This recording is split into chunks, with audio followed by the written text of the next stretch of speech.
मी देवेंद्र सरिता गंगाधरराव फडणवीस ईश्वर साक्ष शपथ घेतो की कायद्याद्वारे स्थापित झाले आहे अशा भारताच्या संविधानाबद्दल मी खरी श्रद्धा व निष्ठा बाळगेन।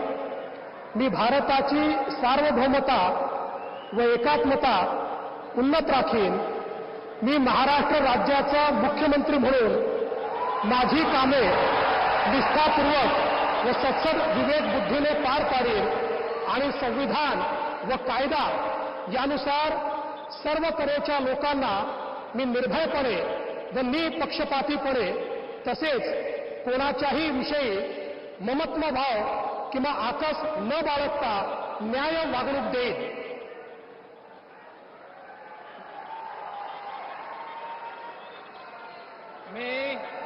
मी देवेंद्र सरिता गंगाधरराव फडणवीस ईश्वर साक्ष शपथ घेतो की महाराष्ट्र राज्याचा मुख्यमंत्री म्हणून माझ्या विचारार्थ आणली जाईल किंवा मला ज्ञात होईल अशी कोणतीही बाब असा मुख्यमंत्री म्हणून माझी कामे यथायोग्य पार पाडण्यासाठी आवश्यक असेल ते खेरीज करून एरवी मी कोणत्याही व्यक्तीला किंवा व्यक्तींना प्रत्यक्षपणे व अप्रत्यक्षपणे कळवणार नाही किंवा त्यांच्याकडे उघड करणार नाही।